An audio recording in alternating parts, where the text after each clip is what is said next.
Hello मित्रों, आज આપણે ધોરણ 8 ની અંદર કાવ્ય નંબર 1 તેરી હે જમી એનો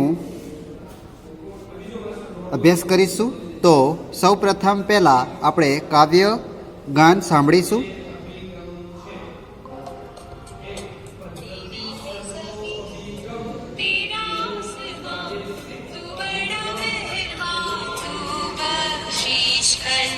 सभी का है तू, सभी तेरे, खुदा मेरे तू बख्शीश कर।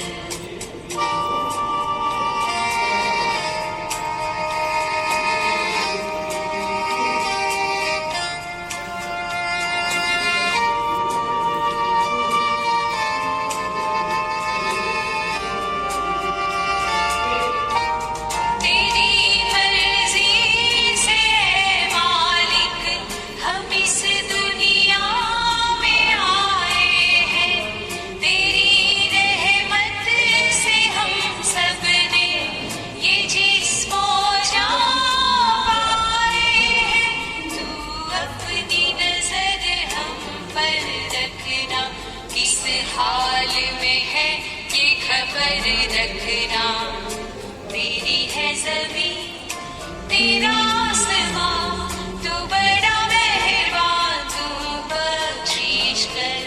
सभी का है तू, सभी तेरे, खुदा मेरे तू बख्शीश कर।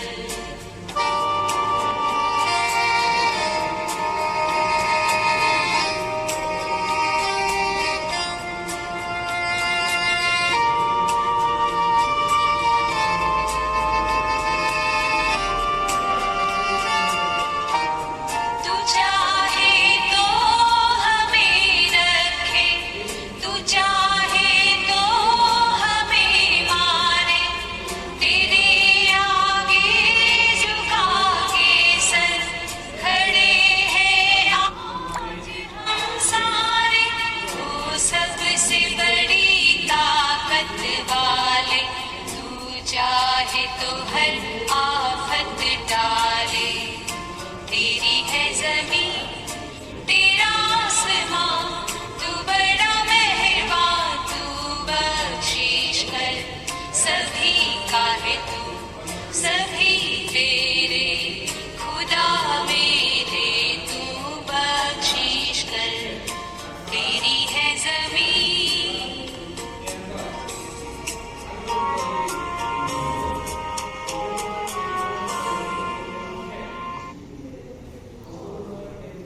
વિદ્યાર્થી મિત્રો, આપણે કાવ્ય જ્ઞાન કર્યું અને હવે પછી એ કાવ્યને આપણે સમજીએ। તો કાવ્યની અંદર કહેવા માંગે છે કવિ, આ એક પ્રાર્થના ગીત છે। जब हम संकट में फंस जाते हैं और उससे छूटने का कोई उपाय नहीं सूझता, એટલે કે જ્યારે આપણે કોઈ સંકટની અંદર ફસાઈ જઈએ અને એમાંથી નીકળવાનો કોઈ આપણને રસ્તો ન મળે, तब हमें ईश्वर की याद आती है, ત્યારે આપણે ભગવાનને યાદ કરીએ છીએ। वह सर्वशक्तिमान और दयालु है, આપણે શું કહીએ છીએ કે એ સર્વશક્તિમાન છે અને ખૂબ જ દયાળુ પણ છે। वह हमें मुसीबत से अवश्य छुटकारा दिला सकता है, એટલે કે કોણે કહે છે કે ભગવાનને કહે છે કે એ આપણાને હરેક મુશ્કેલીઓમાંથી આપણાને છુટકારો અપાવશે। तेरी है जमी, इस प्रार्थना में ईश्वर के प्रति ऐसा ही विश्वास प्रकट हुआ है, એટલે કે આ કાવ્યની અંદર એ તેરી જમી પ્રાર્થના ગીતની અંદર ઈશ્વર પ્રત્યે આપણે એક અખૂટ વિશ્વાસ પ્રગટ કરવામાં આવ્યો છે। તો પહેલાં જોઈએ કાવ્યની સમજૂતી। તેરી હે જમી તેરા આસમાન, તું બડા મહેરબાન તું બख्शिश कर। हे ईश्वर, यह सारी धरती तुम्हारी है और यह आकाश भी तुम्हारा है, तुम बड़े दयालु हो। सभी का है तू, सभी तेरे, खुदा मेरे तू बख्शिश कर। શું કહે છે કે हमारे अपराधों के लिए तुम हमें क्षमा करना, तुम सबके हो और सब तुम्हारे हैं। हे ईश्वर, तुम हमें रक्षा करना, तुम हमारी रक्षा करना। हे ईश्वर, आ आखी दुनिया, आखी धरती तमारी छे अने आ आकाश पण तमारुं छे। तमे खूब दयाळु छो। तमे अमारा अपराधो माटे अमने क्षमा करजो। तमे बधाना छो ने बधा तमारा छे। हे ईश्वर, तमे अमने रक्षा करजो। तेरी मर्जी से ए मालिक हम इस दुनिया में आए हैं।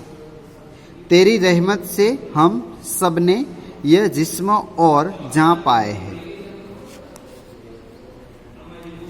तू अपनी नज़र हम पर रखना, किस हाल में है यह खबर रखना। શું કહે છે? हे दुनिया के मालिक, तुम्हारी इच्छा से ही इस दुनिया में हमारा जन्म हुआ है। तुम्हारी कृपा से ही हमें यह शरीर और प्राण मिले हैं। तुम हम पर अपनी कृपा दृष्टि रखना।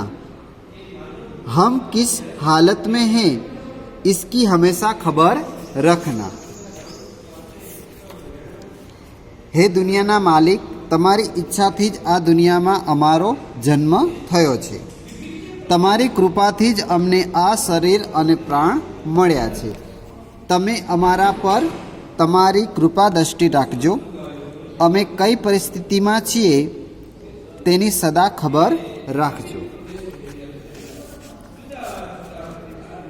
तू चाहे तो हमें रखे, तू चाहे तो हमें मारे। तेरे आगे झुका के सर खड़े हैं आज हम सारे। ओ सबसे बड़ी ताकत वाले, तू चाहे तो हर आफत टाले। શું કહે છે કે हे भगवान, हे ईश्वर, तुम चाहो तो हमें जीवित रखो, तुम चाहो तो हमें मार भी डालो। आज हम सब तुम्हारे आगे सिर झुकाकर खड़े हैं। हम तुम्हारी शरण में है।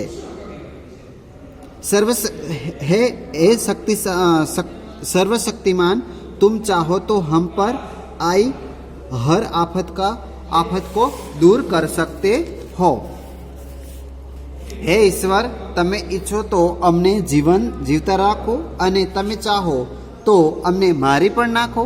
આજે અમે સૌ તમારી આગળ માથું નમાવીને ઊભા છીએ। અમે તમારા શરણે આવ્યા છીએ।